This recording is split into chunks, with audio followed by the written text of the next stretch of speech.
McGregor shows respect for his opponent, acknowledging Max Holloway as a talented fighter and a future Hall of Famer, but remains confident that his own skills give him the upper hand.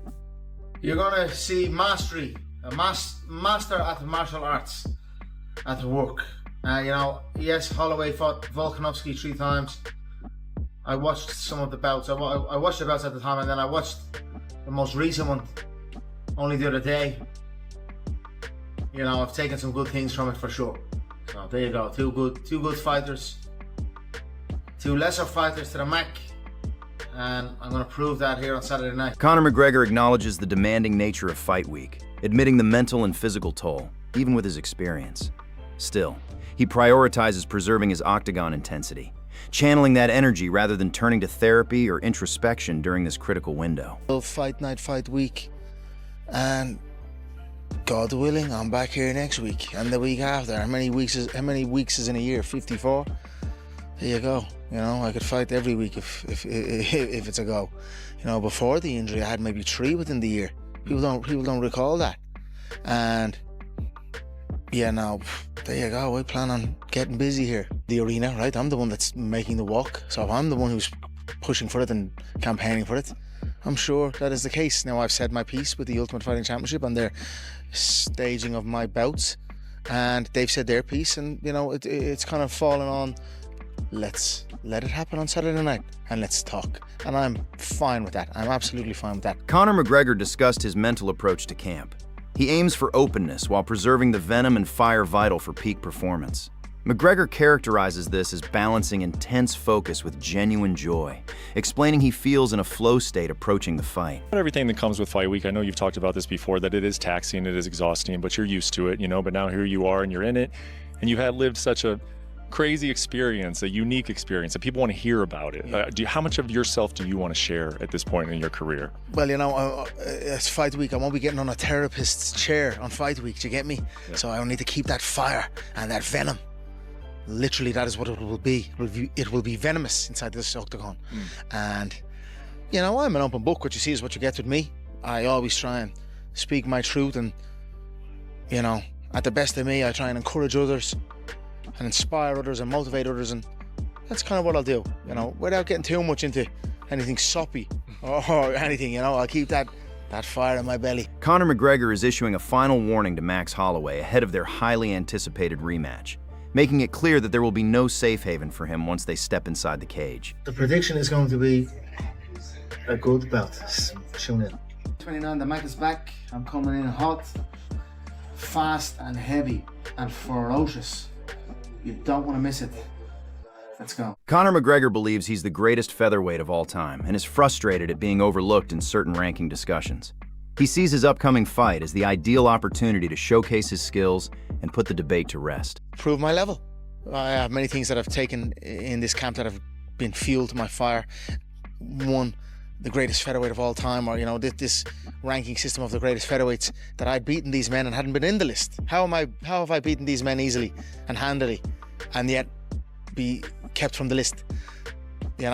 All things. Who's the greatest featherweight? Who, what's my skill level? Max and that's why I love Max as an opponent. He's fought so many people, and he's a very impressive body of work inside the octagon. He's for sure a future Hall of Famer, and now I get to go in. Max Holloway shows respect, calling Conor McGregor a true-born fighter, and believes his time away from the sport likely allowed him to heal from past injuries and return refreshed. The fighter, man, a true-born fighter. He's made for this, and I'm excited that I'm the person that's walking him back to the octagon. A dangerous Conor McGregor, everybody keep talking about how he's been away for 5 years, and that's a bad thing. Man, that might actually be a great thing. Get your body, get to reset.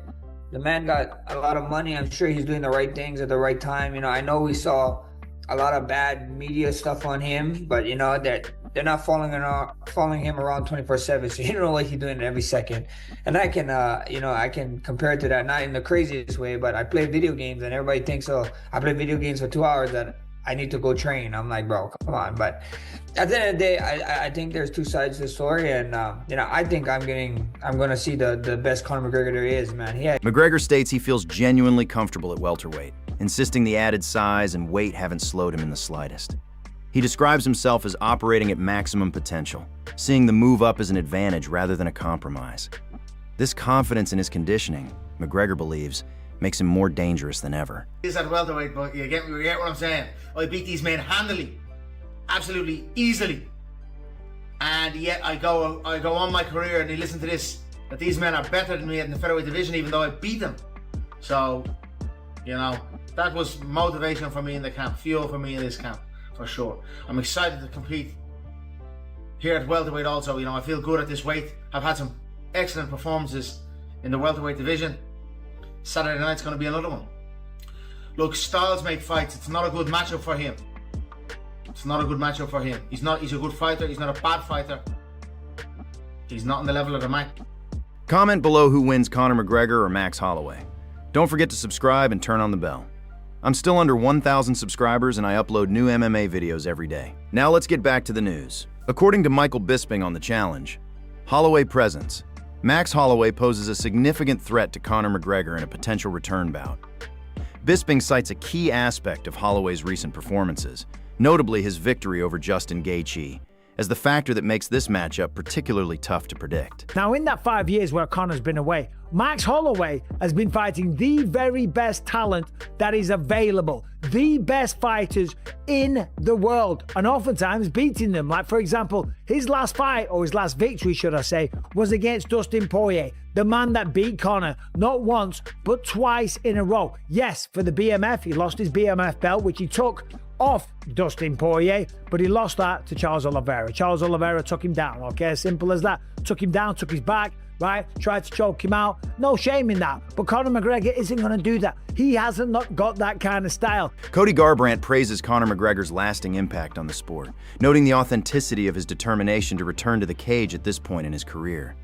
With his fame and legacy already cemented, McGregor's desire to continue fighting speaks to his genuine passion for the sport, rather than a need for further validation. It's good to have him back. You know, like I said, I love a good comeback story. You know, he's done so much in the sport, for the sport, catapulted to the next level. You know, and just to show how obsessed he is and determined he is to come back, and that he loves the sport, you know, because he doesn't have to do this. He doesn't have to come and fight. He doesn't have to do this. He's got a legacy. He's got the money. He's got the fame. He can ride off into the sunset. But for him, he's, you know, wants to prove to himself that he can still do this. Dominick Cruz offered a technical perspective on the 170-pound weight. He argued Conor McGregor used his influence to set favorable terms, driven by injury recovery and past PED history. 70 pounds, we have never seen Max Holloway fight there. Why would Conor use his platform? If he can't get the venue, he's got to get something right. So he's going to make it at his weight class. Rather than fighting him at Max's true weight class, where we know we would see the best Max, Conor's going to move him up to a weight class he's never fought in. I mean, to me, it's like, okay, I get it. But why is that? Well, we've heard him admit it. I had to use juice. The doctors prescribed it to me to heal my bone. My bone was broken in half. Cruz also discusses the business aspect of the sport, pointing out that fighters like Conor McGregor, Ronda Rousey, and Jake Paul have gained enough leverage to dictate their own terms due to the massive audience they attract. Away all Max's advantages by taking away his speed. He doesn't possess the same power as Conor. We saw that in their first fight. He just doesn't. He's an accumulative puncher. He throws punches in bunches. He throws combinations. He flows. He moves. He uses his footwork. He's quick. He's rhythmic. Conor is a counter fighter with rhythm and timing, but he's got big power. When you make this fight at 170, you take away Max's speed. You take away all his best advantages. When you watched him versus Calvin Kattar, that was the best version of Max I think we've ever seen. Drawing on his championship career, Cruz offers personal insight into what such a comeback truly requires. And out that when I came back for one of my fights, I had broken my ulna, which is a bone in my left forearm. And it snapped in half, and the doctors told me there's a 20% chance of the non-union. And I actually had a non-union take place. So they didn't put a plate in there. They didn't heal it. They said, just let it heal for 3 months. So I went 3 months with the broken forearm, just trying to hope it would heal without any training, without anything, because it just you just hope that the bone grows back together. After the 3 months was over, I went to the doctor and they said, oh, well, you do have a non-union. It did not heal together. So now after this 3 months of you sitting around, we have to go in and put a plate in there. So that was devastating for me. Chael Sonnen candidly admits he's having a tough time envisioning a path to victory for Conor McGregor against Max Holloway. Justin would stand up and trade with Conor, and Conor's faster than Justin. That's interesting. It really is. I can't see through the forest. I can't see a way for Conor to get the jump on Max. I'm trying to make one. I can tell you a whole lot of things that he can't do. I can tell you a whole bunch of things that Conor cannot do. But I'm trying to find the one thing that he can. I mean, I would tell you as clearly as I know how to stake a reputation, he cannot win a decision. I'm not telling you that he won't. It's very different words. I'm not saying to you Conor McGregor won't win if it goes to a decision. I'm telling you he can't. Chael Sonnen thinks Conor McGregor will be ready for Max Holloway's signature move of pointing to the center of the cage. Instead of reacting to it, Chael predicts McGregor will take the initiative, pointing to the center first to gain control and set the pace from the beginning. Conor's smarter than everybody else. So are your only two options that you either oblige or you don't? No, but that's how we see it. He's a smarter, more calculated entertainer. So he would have a third answer. But most likely, Conor's going to point down himself. Most likely, the great orchestrator, the great fighter, and the great entertainer, Conor McGregor, who knows that this is something that Max does and wants to do and gets attention in the headlines for, most likely, Conor already has a plan for that. Chael Sonnen believes Conor McGregor is well aware that an early finish is his best chance at winning, given the odds. He predicts McGregor will match Max Holloway's intensity, delivering a statement performance that will live up to the hype surrounding his return and potentially flip the script on expectations. Conor knows everything that I just said is true. He's not going to see a fifth round. He's not going to see a fourth round. He's not going to be on his back using his rubber guard. He's going to have to get Max out with his hands, and he's going to have to get him out of there sooner rather than later. I think it's a very realistic prediction that Conor flips the script on Max, Conor walks out, Conor points down, and these guys have exactly the kind of fight that you fantasize they would have. Bedtime MMA provides a detailed breakdown of the McGregor-Holloway main event. They analyze how the move to 170 pounds reshapes their dynamic. I think 170 does favor Conor. I feel like overall, I mean, it's so difficult coming off a huge layoff to fight. I mean, I can't even imagine. I've never taken that long of a 5-year layoff, you know what I mean? Like, and a career-ending injury. Yeah, I can't even imagine what he looks like or feels like. You know, we don't know. We don't know, and I think that's part of like the selling point of the fight, right? It's like, what's gonna happen? Like, is he gonna show up and be in his prime? You know what I mean? Is he gonna show up and look washed? You know what I mean? And I would find it really depressing if Conor just shows up really washed. I hope that he shows up and, like, even if he loses, like, he looks good, and then maybe slows down a little bit. I'd be like, all right, cool, this is cool. We can do something with this. That's like a win, I feel, right? Like, he goes out there, has a couple of good moments, maybe puts Max in trouble a little bit. Bedtime MMA observes that Max Holloway has adopted a more matador-style approach in his recent fights, particularly after being finished by Ilia Topuria. I don't know if Max is necessarily going to go like trading with Conor. I think he's actually going to play very like skittish and be on the outside, and we've seen that more from him throughout his career, especially like now that he's been rocked a couple times and dropped and got finished by Ilia Topuria, obviously. I feel like you see him play a little bit more of like that matador type of game. Like even against Dustin, he was kind of like throw a combo, then circle away. And in the first fight, Conor McGregor did a really good job of like cutting off Max, like just pushing him back, cutting him off, using kicks. Because there's no wrestling threat, he could really square up and throw big kicks at him to kind of keep him stuck against the cage side. Michael Bisping points to the weight class as a crucial factor, noting that the move to 170 pounds could significantly alter the dynamic of the fight compared to their initial meeting. Although he acknowledges Max Holloway's talent across multiple divisions, Bisping questions how the size and power difference will play out once the fight begins. Danger for Max Holloway is that this fight is at 170 pounds. And one thing that Conor McGregor has always had is explosive knockout power. Knocked out Jose Aldo with pretty much the first punch. 13 seconds is all it took. Knocked out Eddie Alvarez in stunning fashion. Out of his entire career with Conor McGregor, I'm just scrolling down his Wikipedia page. There's a lot of stuff on here. Normally I would be there by now, but I'm nowhere near it. My God, we're going through all the pay-per-views. Right, here we are. 22 wins, 6 losses, 19 wins by way of knockout. So that's a crazy knockout ratio. Donald Cerrone, 40 seconds. Eddie Alvarez, Nate Diaz. Well, that was a decision, wasn't it? After getting beaten and choked out by Nate Diaz in the first one. Jose Aldo, Chad Mendes, Dennis Silva, Dustin Poirier the first time they fought, Diego Brandao, Max Holloway, which was the only time he went to a decision, by the way. Michael Bisping highlights Conor McGregor's consistent pattern of fading in later rounds, a key concern for this fight.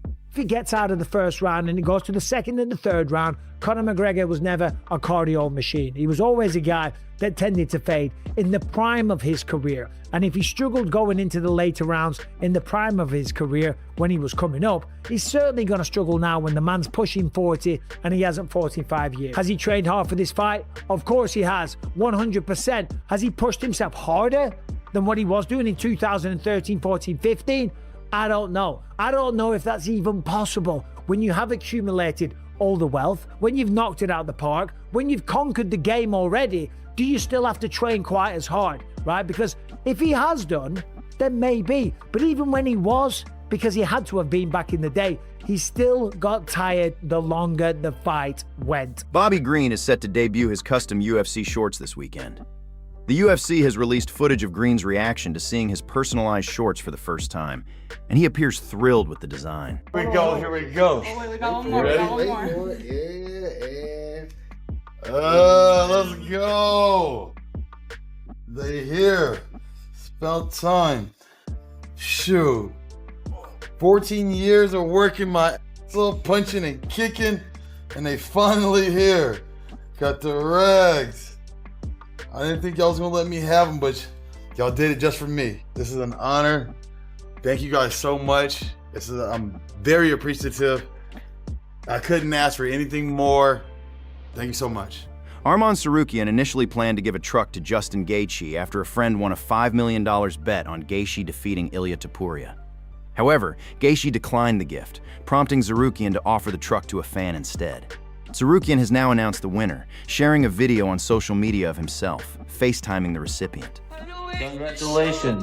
I'm so happy that you won, and you were texting so long. That's crazy, and you like nailed it that you're gonna win that track. Good, Jesus Christ is real, baby. That's crazy. And I checked there is no pictures, and I said maybe this is fake. Who knows, like. Man, you better get that belt in 2026 though. For sure, brother. 2026. Which color you want? Black.